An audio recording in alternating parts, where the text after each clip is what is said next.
In 2017, multiple young women would vanish in British Columbia's rural towns, some whose bodies would be discovered months and years later, among the trees and dirt roads of the province, leading some to believe a serial offender could be involved in their disappearances and murders.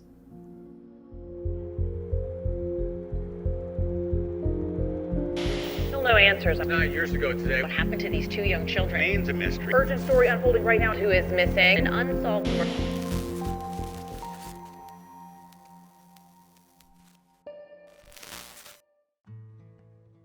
"31-year-old Nicole Crystal Bell was born on November 2nd of 1985 to her mother Jane Auberton, being the oldest of 5 children and the spitting image of her mother. She was the kind of kid that always looked out for her siblings and was a great friend to people. As a kid, she wanted all kinds of pets, even snakes. She was one of those kids that would show up at home with an animal, asking her parents if they could keep it. If you clicked with her, you had a friend for life. If you needed her, she was there. She was also very sentimental. If you gave her something from the heart, she held on to that. She loved her grandmother dearly, and when she passed away, she was heartbroken. Nicole was said to be kind, pleasant, sweet, joyful, and always full of laughter. She was someone who loved the outdoors, which made sense that she was living in a place like British Columbia, which is full of nature and outdoor activities. When the weather was right, Nicole loved to go dirt bike riding, camping in tents, and cook on the open fire. Nicole would go on to get married the same day as her mother's wedding anniversary, and would go on to have 3 children. As a parent, she was described as the soccer mom type, her mother Jane describing her as a fun, energetic supermom that loved her kids. In 2017, Nicole was living in the area of Malacca, British Columbia, a rural settlement surrounded by mountains in Shuswap country in the Eagle River Valley, along the Trans-Canada Highway between Sicamous and Revelstoke. Her mother Jane remembered at the time that she had left to go help her brother in Nashville who was battling cancer, noting that she had called back to Canada to speak to her daughter while she was in Nashville, and Nicole was having what she described as issues, but knew that she wouldn't put herself in harm's way. Now, what these issues were, I'm not completely sure. What I do know is that Nicole would last be seen on September 2nd of 2017, and she would last be seen in Sicamous. Now, the details surrounding her last day, we don't know. However, Nicole wouldn't be reported missing until a few days later on September 7th. Her phone would then later be found in the Salmon Arm area, about 50 kilometers where she was last seen alive. Authorities would quickly learn that Nicole's case was the result of foul play, and so they ended up moving it over to the Southeast District Major Crime Unit. But both her family and authorities were concerned because it was completely out of character for Nicole to be out of contact with her family for that amount of time. This led authorities going door to door in the 10th Street Southwest area of Salmon Arm, canvassing and asking residents whether they remembered anything of note regarding September 3rd, which was on the Labor Day weekend. One resident named Jennifer Bertram recalled authorities asking residents about a silver Ford F-150 pickup truck and looking around for items of clothing. But after the year mark of Nicole's disappearance and what would be her 33rd birthday, a vigil will be held outside a small cafe at Malacca in honor of her. In light of their mother's disappearance, her children at the time, which were ages 12, 7, and 5, were said to be in their father's care and were no longer in Malacca. They were said to be doing as well as you could expect considering the circumstances. Every year that followed, Nicole's family would light a candle for her on her birthday, wishing she was there to celebrate with them. Her mother Jane saying, quote, "It's been going on for 3 years now. Our family has been stressed out. Halloween is coming up. It's her favorite time of the year, and Nicole's birthday is right after that. She would have been 35 this year. She is 35 this year. I still hope. It is still 50-50. We're still holding out. I'm sad that my grandkids have to go on not knowing. How one human being could do this to another human being is beyond comprehension. How somebody could be so cruel. I can't comprehend that. I hope people come forward, and if they're out and about and see something, please report it. Something is better than nothing." End quote. How hard is it to see her on a missing persons poster? Oh, it's horrible. Jane Auberton's daughter, Nicole, a mother of 3, is among those missing. The Calgary woman traveled to the Okanagan for the gathering to help keep her daughter's disappearance in the forefront. There's not a day that goes by where I don't ask, where are you? You're coming home. We will find you.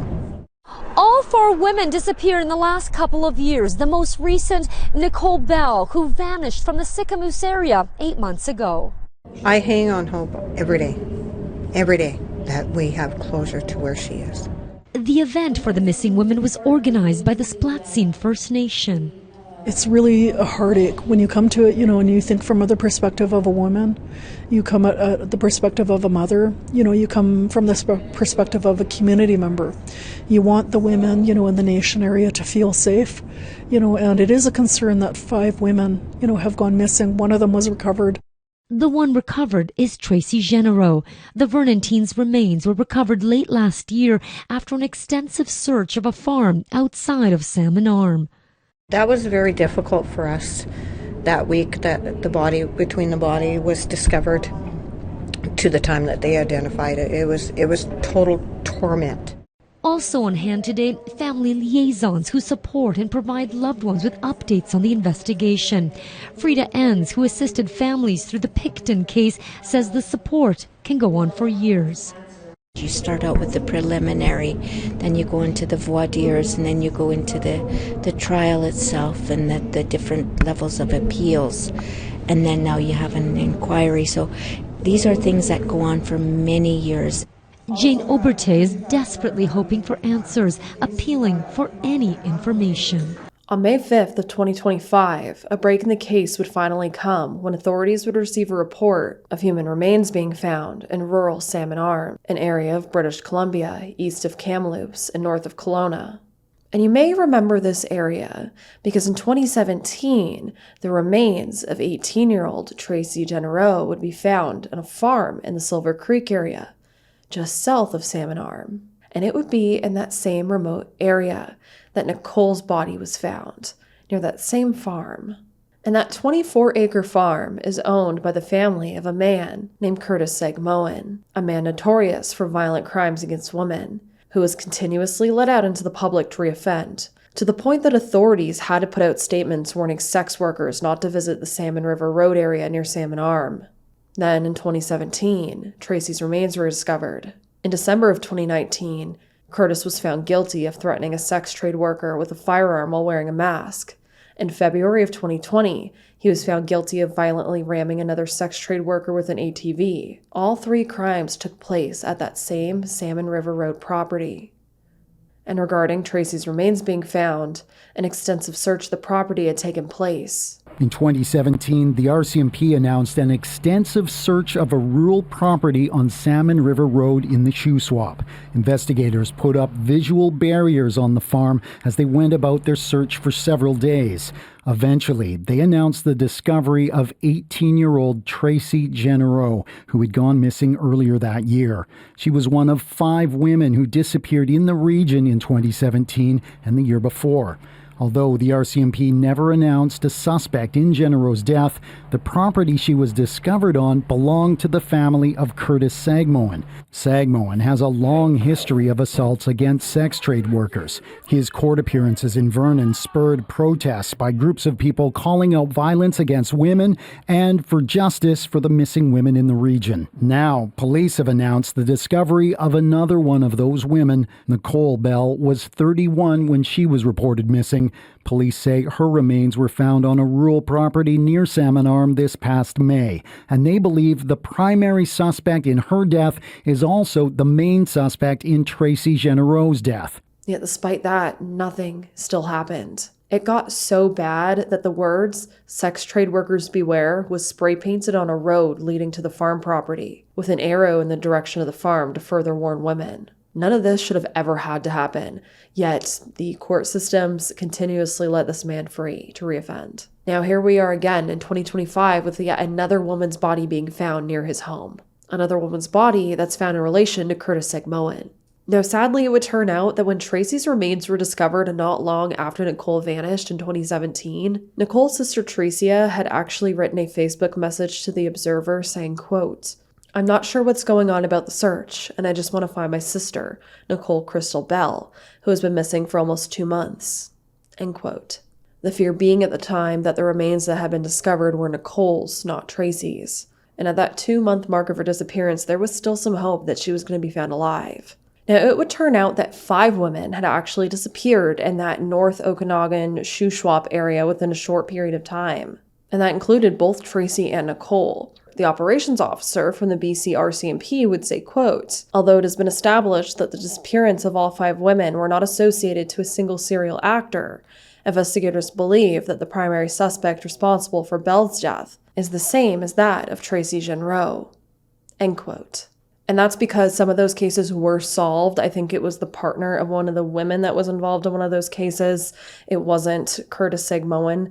Yet it seems like the authorities are saying that they believe it was the same perpetrator in both Traci's disappearance and murder and Nicole's disappearance and murder. And it just so happens that both of those bodies were found near Curtis's property or his family's property. The same property where everyone warns people not to go near. What is the coincidence of that? And as it does seem, many people believe that that single actor the authorities are referring to is Curtis Sagmoen. But the question now lies, will there ever be any justice? Because after authorities searched his property after Traci's body was found, nothing seemed to happen. He was still walking the streets of British Columbia after an 18-year-old girl's body was found on his property. That's also a case that I have gone into depth looking into. I'll have the link up here if you want to go watch it. I recommend it. But again, I ask, will there be justice? Because in April of 2025, around a month before Nicole's remains were discovered, 44-year-old Curtis would be found unresponsive in the Tiki Village Motel located in Vernon, British Columbia, ending his reign of terror among the region. Now, Curtis dying is both a blessing and a curse because, of course, that now means he cannot hurt any more women. That's one less violent offender walking our streets. But on the other hand, it is usually pretty hard to convict someone in a case when they're no longer alive. So that's why it kind of makes me wonder, will they ever be able to prove that he is the perpetrator of Nicole and Traci's murders? They can't take him to court. So where does this leave us? I think it's also important to note that in Nicole's case, a resident was saying that authorities were asking around about a silver F-150, a Ford truck. Now, it does turn out that Curtis also drove a truck, although I couldn't find any details and information regarding his specific make and model. It's British Columbia, so I'm sure a lot of people drive trucks around there. It's a rural area. It's not very surprising that he would drive a truck, but it is interesting that they were asking about a truck. Curtis drives a truck. Again, if you know the information regarding the details of his truck, let me know down below. I think this case is definitely a great example of what can happen when our justice system continues to not work, when they continue to let violent offenders out into the public to reoffend. The fact that it got so bad that authorities had to go on national television advising people not to go with this man or go near his home, it isn't the authorities' fault in this case. It's the justice system in general. The authorities could continue to arrest this man over and over again, but when the prosecution isn't doing anything, when he's not being actually prosecuted, and then he's just getting let back out, that's the problem here. It should not get so bad that authorities have to make a public service announcement and that people have to spray paint on a road warning people not to go to someone's home. For a country that brags about being safer than other countries such as the US, we shouldn't have examples like this happening. Our women should be protected, and they are not being protected. And it makes me sad. It makes me embarrassed. This shouldn't be happening in Canada. Here I am saying it is. This isn't the first, and I'm sure it's not going to be the last time that I'm sitting here telling you about a case where there doesn't seem to be anything happening. There doesn't seem to be any changes, any reform. But where do you think this case is going to end? What do you think about this information? We have both an 18-year-old girl who was struggling, who was found murdered, and now a mother of 3 children that was found murdered and seemed to be struggling around the time of her disappearance as well. It truly shouldn't matter what they were doing. What does matter is that someone killed them both. Neither of these women deserve to die. So why haven't they gotten justice yet? So let's take one more good look at Nicole. Maybe it'll spark some new leads. Maybe you'll remember seeing her or seeing somebody with her. Nicole is described as a Caucasian woman standing around 4'11" to 5'2" tall and weighing around 125 pounds. She had blonde hair past her shoulders and hazel eyes. She also had a piercing in her nose and above her upper lip, and occasionally wore glasses. If you have any other information that could lead to this family getting closure, please contact the authorities. I'll have the information down below. Both Traci and Nicole did not deserve what happened to them. And now here we are, kind of in limbo with all of this. So let's have a conversation down below. I'll be in the comment section chatting with you all. Do you have any more information on this case, as well as Traci's case, or just this whole entire mess of Curtis Sagmoen in general? My heart truly goes out to Nicole's family. I truly hope answers can come. I truly hope some form of justice can come. And as always, I hope you all stay safe out there, lock your windows and doors, and I hope to see you in the next video.